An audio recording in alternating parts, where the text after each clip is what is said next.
Lego people. Lego men. Minifigs. Most Lego sets include them. Some Lego sets are created around them. For the most part, minifigs, especially for licensed sets, really boost the price of that set. Take Star Wars, for example, because, oh boy, we're going to be talking about Star Wars. Recently, LEGO released a Republic Juggernaut set. It's $160 and 800 pieces, which is way beyond the golden 10 cent per piece ratio. But man, look at the minifigs. There's 8 of them, including 3 wonderfully detailed Galactic Marines, an exclusive Commander Bakara, and a new version of Jedi Ki-Adi-Mundi. Or how about the UCS Jabba's sail barge? $500, 4,000 pieces, not great, but it has a new Jabba, 6 exclusive figures, and the second appearance of the little blue elephant Max Rebo, who last showed up 12 years ago. For a lot of LEGO collectors, it is all about the minifigs. And for a long time, I was one of them. I grew up with LEGO Star Wars, and I had my coveted classic yellow figs, those awkward first-year flesh-colored figs, the cursed Clone Wars figures, and then the beautiful 2011 figures, which I still think are the perfect figures design-wise. But as I've gotten older, more and more, I've kind of stepped away from minifigs. That's for a couple of reasons. First, there are just so many of them. In 2025, LEGO released over 1,000 new minifigs across the board. They did the same in 2024 and 2023, and so on. Second, at least with Star Wars, the minifigs are getting way too obscure for me. Remember that UCS Jabba's sail barge? Well, here are some of those exclusive minifigs. Kithaba, the Klatooinian skiff guard. Vizam. Woof. That's just a dog sound. I don't know what that is. Look, I grew up on Star Wars, and I have no idea who Vizam is. Although the Star Wars Wikipedia, does tell me that Vizam, quote, enjoyed grisly executions more than most. So there's that. And thirdly, I don't really like the modern day minifig designs. Like I said, 2011 was the perfect balance between recognizable character and Lego-iness, however you define that. These days, minifigs are all about dual-molded legs, printed arms, accurate hair pieces, pauldrons, skirts, capes. It is just... like at a certain point, this stops being a Lego minifig and starts being a tiny little action figure. Which, hey, get your bag. But clearly, it's selling well. And that clearly has not stopped today's guest. He has amassed a complete collection of every single LEGO Star Wars minifig, from the first figs released in 1999 to the 38 figs that come in the $1,000 Death Star set. He has them all. And he too sees the roads that LEGO is going down, and he too has some qualms. I'm Eric Crittenden, and this is Clutch Power, a show about the ways we love LEGO.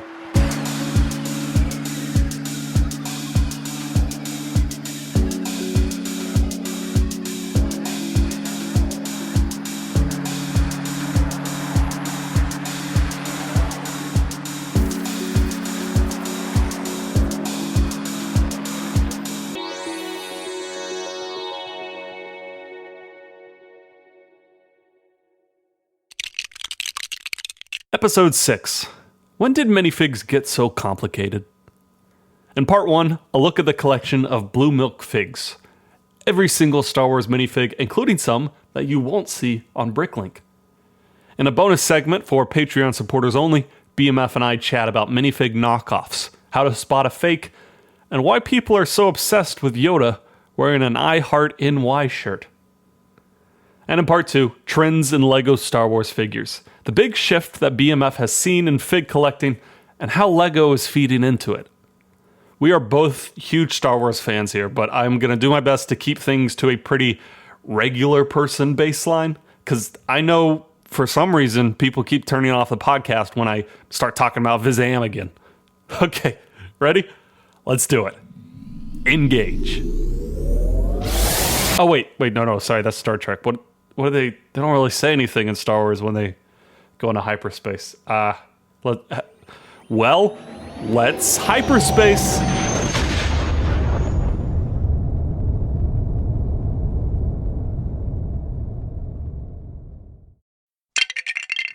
Part 1.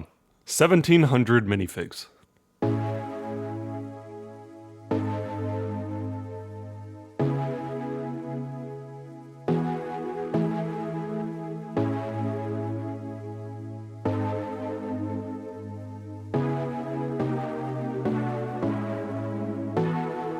In the 90s, LEGO was not doing well. They were throwing idea after idea after idea at the wall and nothing was sticking. Their finances were slipping, they were losing kids to new tech like video games. They needed a big shift.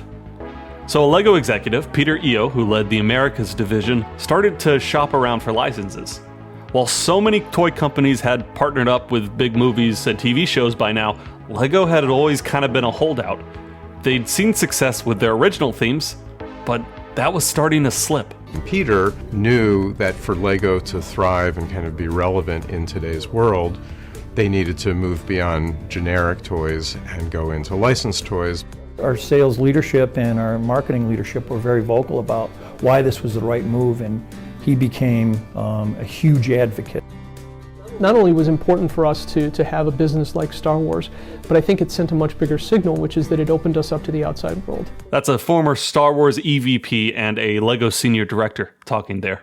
At first, the LEGO board was not into the Star Wars idea. For one, with the Star Wars license, they'd have to play ball on Lucasfilm's court, the company who owns Star Wars. For another, Star Wars was much more violent than any other LEGO theme at the time.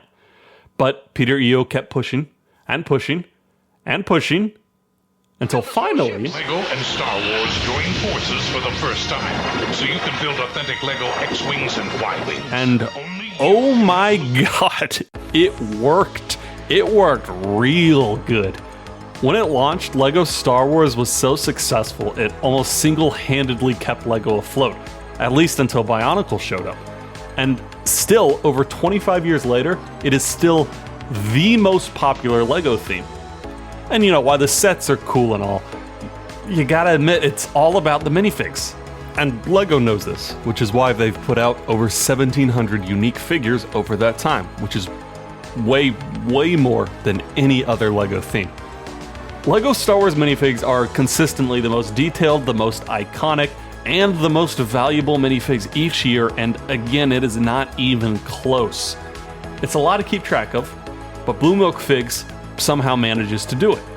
He spoke to me from a hidden, climate-controlled room that houses all 1,700 figures, sealed behind UV blocking glass. One entire wall of this room, and it's a pretty big room, is completely covered in LEGO Star Wars minifigs. I'd say go check out his socials, Blue Milk Figs, just so you kind of have some context for it. And that had to be the first thing I talked to him about, right? The sheer scale of this collection. How many minifigs do you currently have? Yeah, my collection is complete. Every Lego Star Wars figure. Some are going to say, well, you don't have the metal one-off ones, so we know who has those. The collection is complete. If you include variants, which is a whole other topic we can talk about, later. It's a little over 1,700 figures.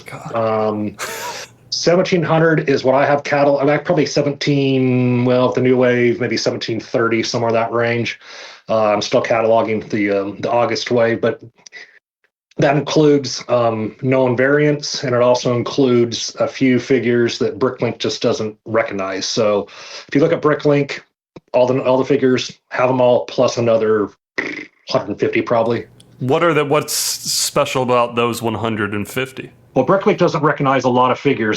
Quick note here. You're going to hear us talk a lot about Bricklink in this episode. Bricklink is an online LEGO database and marketplace where you can get secondhand LEGO sets, parts, and minifigs. Sometimes they'll go back in time and actually add a figure, Commander Fox being an example of one that became real popular a couple of years ago that luckily I had that one before Bricklink recognized it.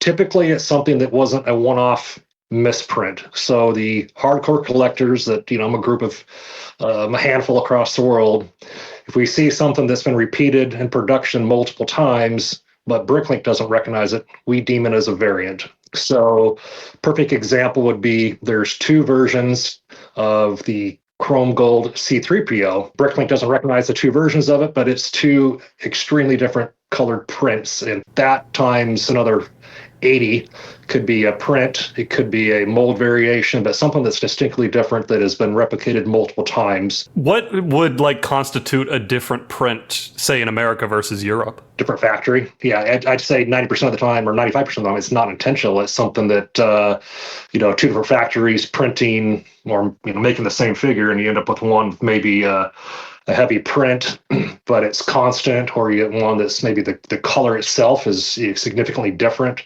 Some of them had to do with the mold issue, or the actual mold itself. I have some OG clones that have a different style mold on the back of the helmet. So there's 3 different variations of that one, and different factories, different designs. A couple of them have been misprints that have happened a bunch. I think there's 2 or 3 that were misprints or miscolored heads, especially for the alien species. There's a lot that had different types of head molds.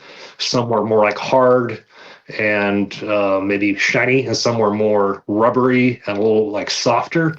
So there's a Jar Jar, for instance, that's got 2 different variations of his head. You look at the back of it with the printing, and it's night and day difference. One's real shiny, one's real dull, but they're cataloged at Bricklink as the same figure. What do you count as a minifig? Because Star Wars specifically has like so many aliens. Like, do you count the Rancor as a minifig? I count it in my collection. Do I count as a minifig? I have 2 different running spreadsheets. For one has every creature, every droid that's not named by Bricklink.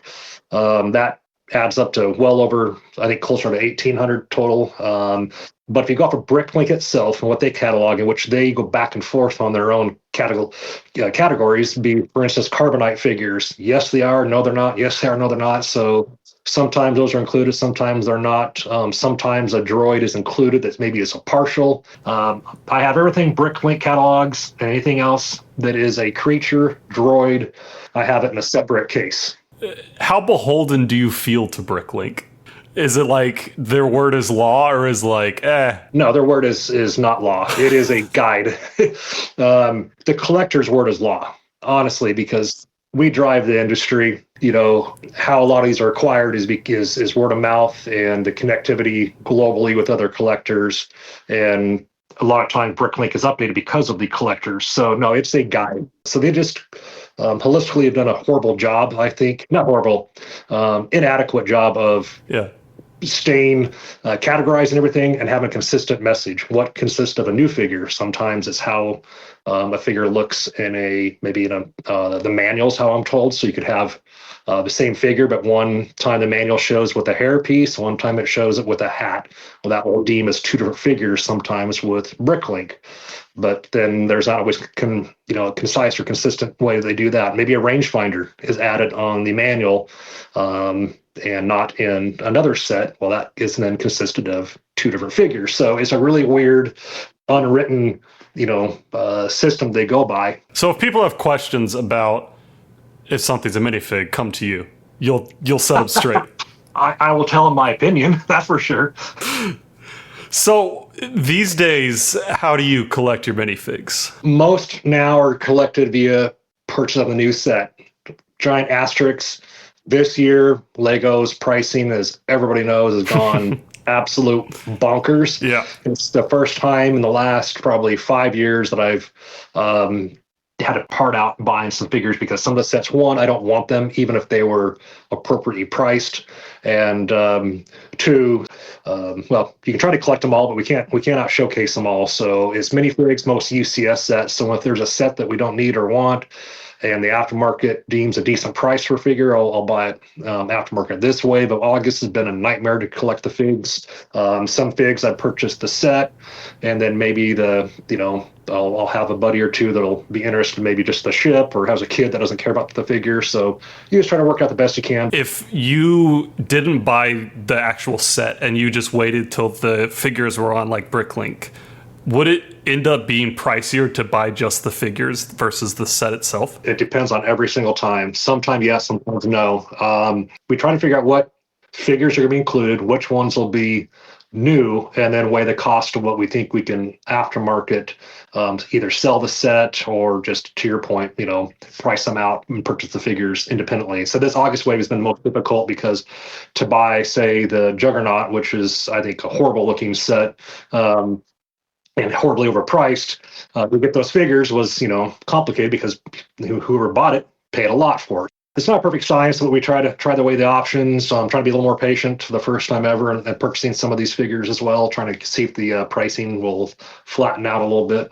Is there any consistency, like if a new set is announced and it has a certain minifig, and you can just look at it and you say, oh, well, this one, everyone's going to want this one. This one's going to be really valuable. Or is it like, oh, it's another Stormtrooper who has maybe a different face mold, but everything else is the same. This is not going to be super valuable. UCS set figures that are exclusive are ones that you can almost always count on being, almost always, like being the softer ones. We're fortunate that we collect UCS sets anyway, so typically it's not a problem. But if I didn't collect a UCS set, or there was one for some reason we didn't want, and have to go track down that figure, yeah, you can bet it's going to cost you $80 to $100 probably if it's a $500 set. Well, that makes sense. Like the more expensive the set, the more expensive the figure. Yeah, exactly. So I want to talk a bit about the rare variants and some of those prototype figures, because those are either like pretty pricey on Bricklink or like really hard to find in general. So how do you get those? To me, collecting a variant, for one, is difficult because there is no catalog. There is no source other than what the collectors create. I have my own sheet, and we've shared it with other collectors. So there's a few people, I've probably got a half dozen, maybe a dozen people worldwide that we communicate something we think is a non-brick-linked item. And then you just network how to source it. And there's a lot of questions, a lot of pictures, because sometimes it's a shade of a color and it's hard to see in a picture. So I've definitely taken some swings and some misses. Luckily, they haven't been any figures that are real expensive. But usually it's networking through other collectors. About the only way you're going to really get. You can try eBay or Bricklink, but it's hard to know for sure what you're getting. The variants and collecting those, some of them have been easy, some of them are extremely difficult if they're more rare, and like I said, especially a color variation that's hard to see on a picture. Prototypes is something that you should never see one. I mean, in theory, Lego should be destroying those when they're done. They do make it out into the world. A prototype is something that Lego tests, and it could be a test print, it could be a new mold. There's some kicking around out there. I know people that have some. How do you tell what it, if it's authentic? It's gonna be really difficult. Yeah. And then if you see multiple, say it's a monochrome looking Darth Vader, well, that was probably made at a factory illegally, in my opinion. So. There's a lot of those out there, a lot of monochrome figures that they're called prototype. They're not, almost none of those would be prototypes. They're made at a Lego factory, yes. They're Lego parts, yes. How did they, leave that factory? Well, technically it'd be illegal. So how do you get your hands on a legal prototype? Well, you shouldn't. Can you? Yeah, maybe you can't. Yeah. I don't have any. I know some collectors that do have some that are probably, achieved those in a very legal way. Somebody that maybe worked at a Lego factory that was gifted one or given one, or that wasn't, ever intended to be necessarily resold. But those are going to be things that are, much older than the stuff we've seen since COVID. Yeah. And then, verifying the authentic, that it's authentic or not is going to be another very difficult thing to do. So I just steer clear of it and just stick with what I can deem that I know is authentic and that I know for sure isn't illegal.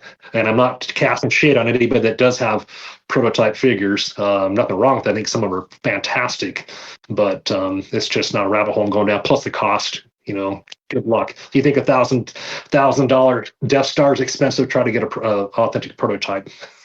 So you have a collection of 1,700 minifigs with some variants, but how do you store them? Because I hear a lot of people talking about the best way to properly store minifigs. UV is horrible against deteriorating plastic for sure. It'll deteriorate not only the plastic, but the printing, of course.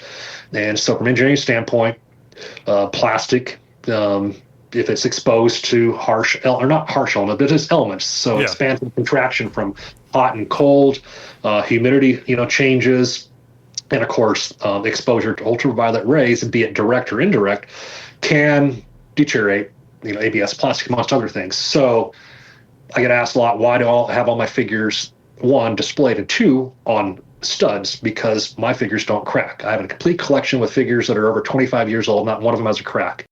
Have I seen cracked figures? Absolutely. Do they crack? Absolutely. Do mine? No. Yeah. I'm in a climate-controlled room that are protected away from UV and protected in a case that keeps them somewhat or pretty well environmentally stable. There are ways to protect it. It may be extreme, and I definitely have the ability to do it more maybe than others do with a room that is very well protected. But and I will say, it's got to be Lego studs. I see a lot of aftermarket cases out there that have, non-Lego studs. I 100% would never do that. Don't put it on something that's not made for Lego. But unless the figure is being moved around excessively, back and forth, putting stress on that, a figure holding a weapon or a figure that is to stand on studs shouldn't just crack overnight. Yeah. For people who might not know, can you talk about sort of the debate about displaying on studs versus not? Yeah, the thought is heel crack. So you put on a stud, and the theory is you have pressure. Well, and once again, the recent past or present excluded from that because there are some quality concerns with Lego. You shouldn't have that problem. If you put on a Lego stud, Lego's designed for clutch power, but it shouldn't be putting undue stress on it. It should not have an issue with a arm attached into the torso, a hand into the arm, a hand holding a accessory. Those clutch powers are all designed and engineered by Lego to have the correct tolerance. They should not, without any external environmental changes, make something just crack.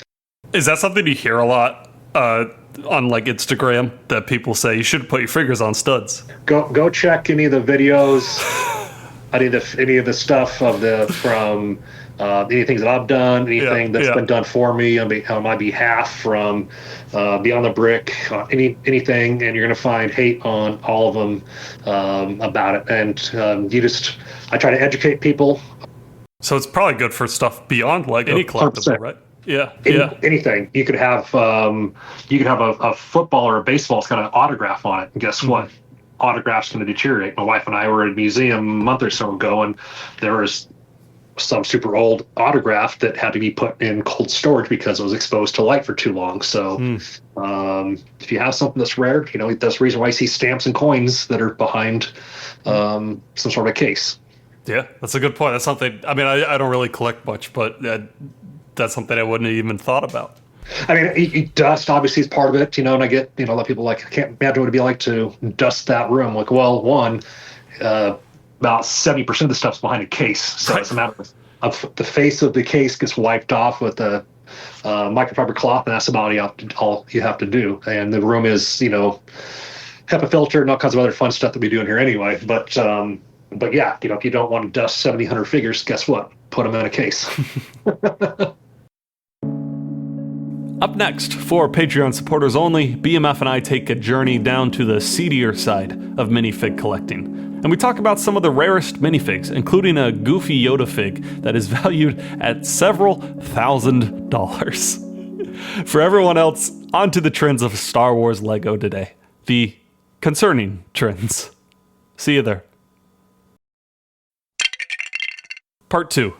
The Iteration Generation.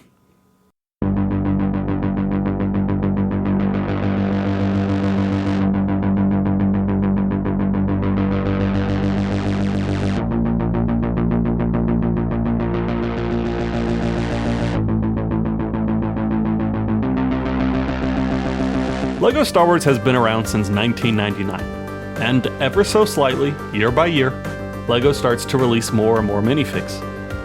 The first few years of LEGO Star Wars, each year we got around 20 new figures. Nowadays we get upwards of 70 new figures.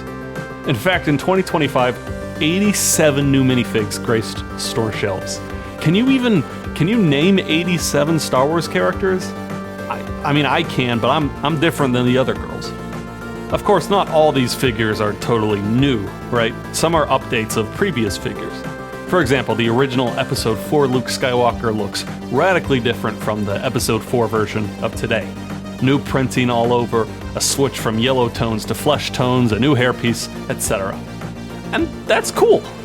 At least initially, because yeah, Lego printing's gotten better, more consistent, molds are nicer and more accurate, but the problem is, where do you draw the line?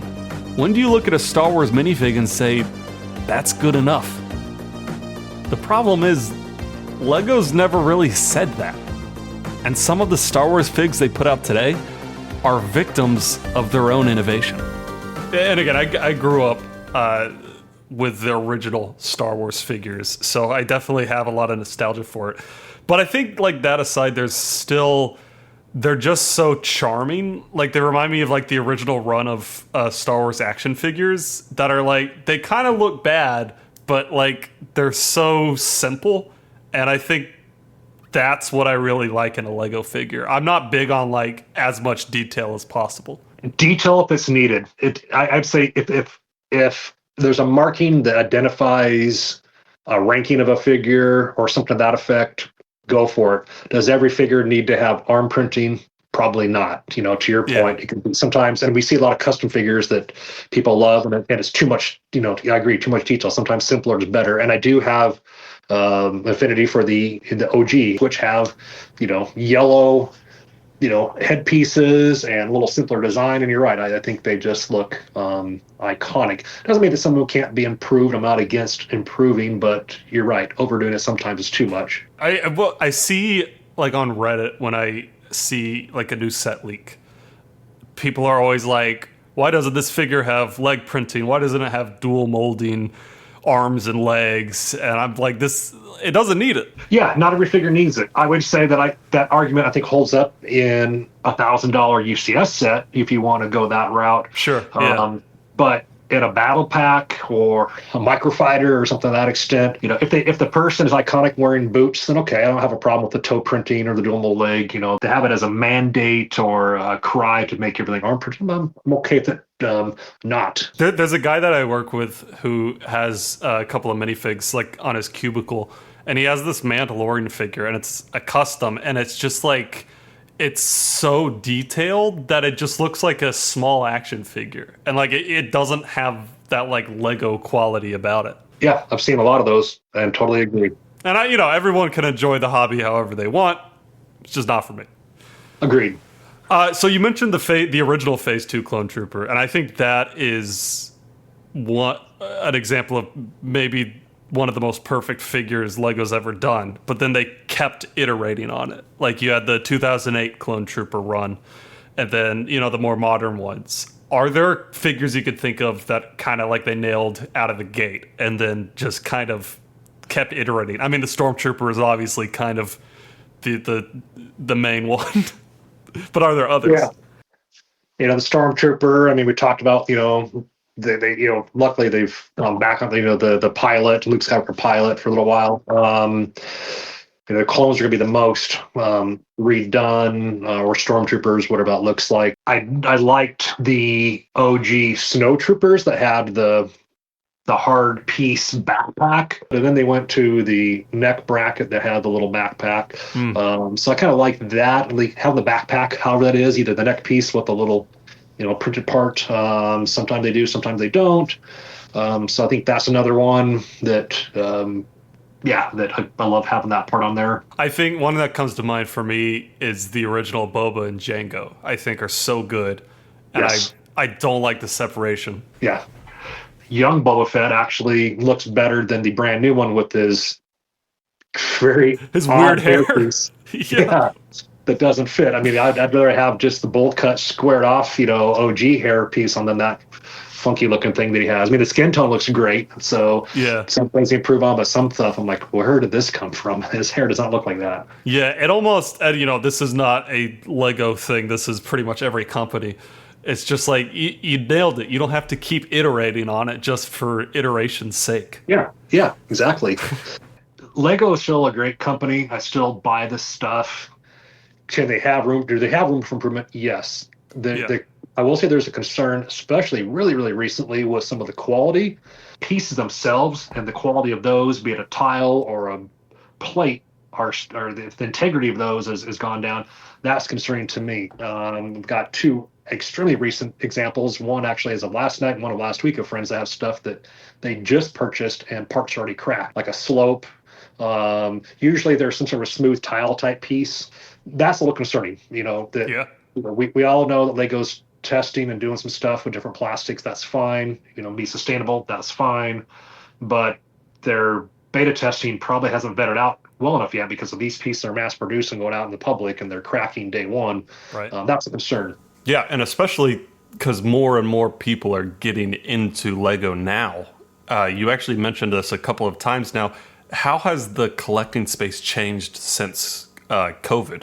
COVID had everybody locked down and people were bored, so they started collecting things or expanding their collection. And I don't care if it was stamps or comic books or whatever it was. Anything that was a collectible item became, more valuable, and more trading was happening. That was global. It wasn't just in the U.S.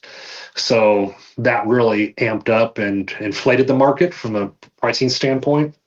And but it also brought some awareness to it. So the adult fan collectors, there's a lot more of them out, since I think COVID than ever before. You've said it sort of like has stabilized since then. Is it just fewer people are collecting now?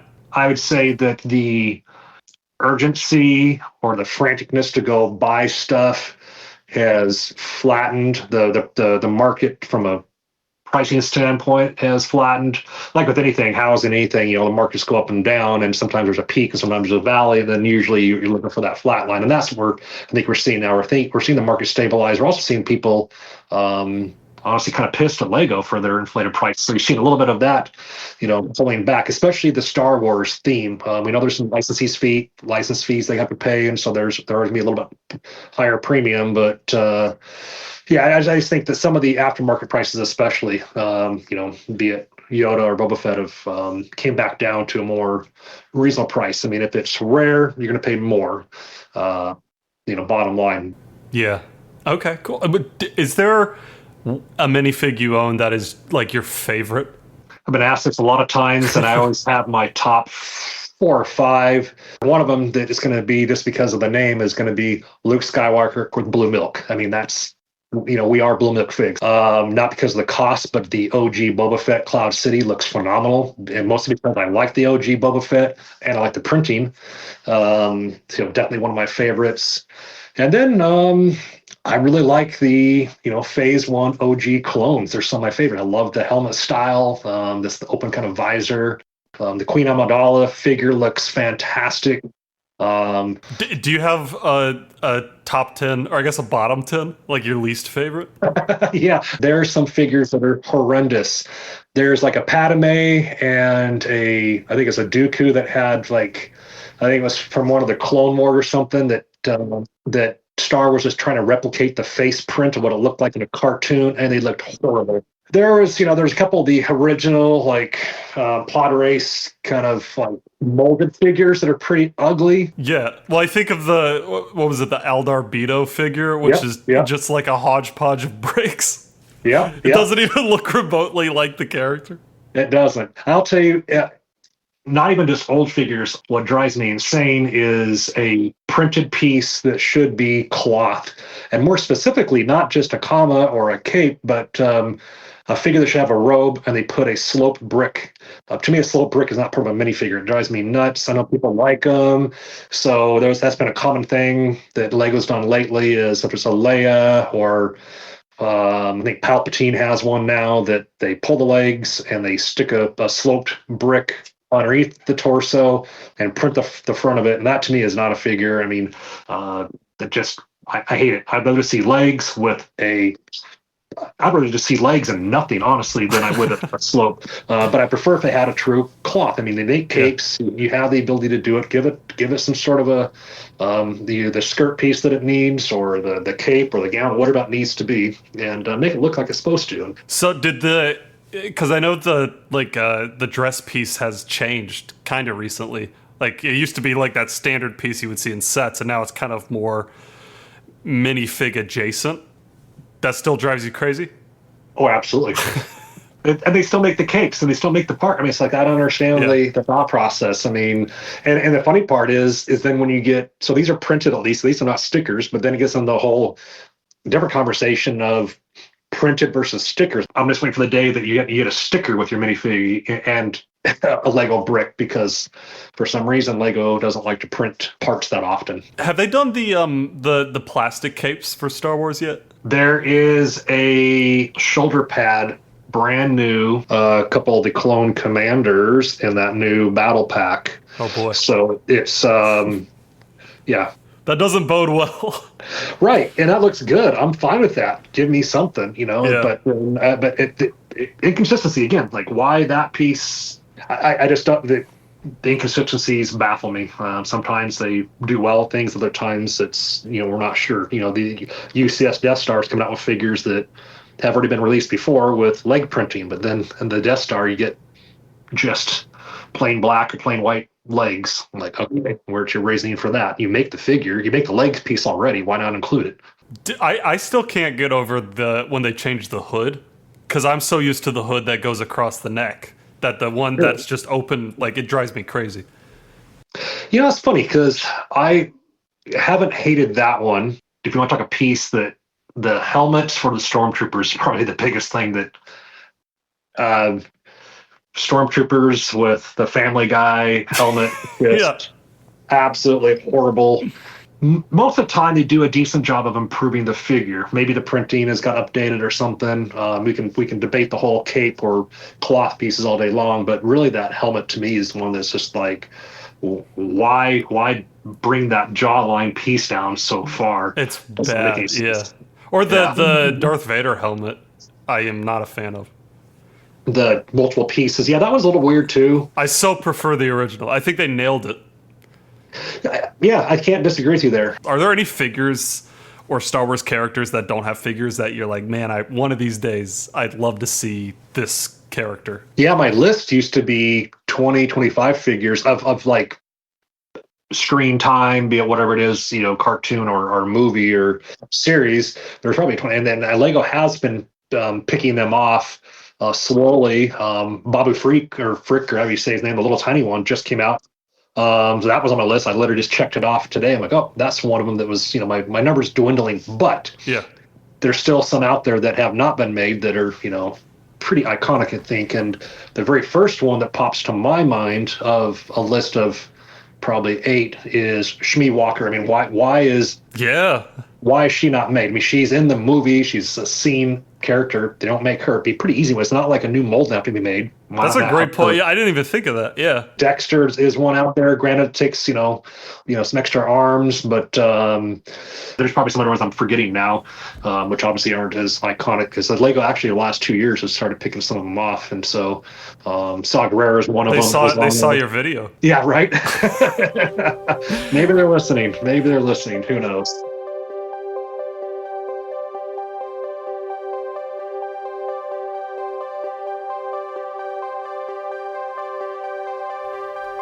So let's say you want to get into collecting Star Wars minifigs. Where do you start? Well, there's a couple of databases. BMF recommends cross-referencing them to make sure you have the most accurate, up-to-date list. Bricklink is a good first step, but you want to supplement it with sites like brickeconomy.com or minifigs.nl. And if you have any questions, BMF says his door is always open. His handle on socials is @BlueMilkFigs. The links for all that is going to be in the show notes. Thank you so much to BMF for being on this episode. He was my first ever interview for this show, and our conversation really helped me build my confidence up early on. His minifig collection is, as of this recording, 100% complete, but he also has every Star Wars brickhead and many of the Star Wars UCS sets, which are Ultimate Collector Series, the big, super detailed sets. All of that is housed in his secret Star Wars room, which you can see all over his socials. And thank you for listening to this episode. Want to support the show? Please share it by word of mouth. Tell a friend, tell your online Lego buddies. And of course, following the podcast everywhere is a massive help. It's the same handle across the board, clutchpower.pod. If you want to step up even more, become a patron. You'll get extra content for each episode along with a digital Lego mock I built specifically for that episode. For this one, I built a mini version of BMF's collection with micro builds of over 50 Star Wars minifigs. See if you can name them all. It is a little challenge for you. And that's the episode. Thanks again for listening. Have a good night and stay connected.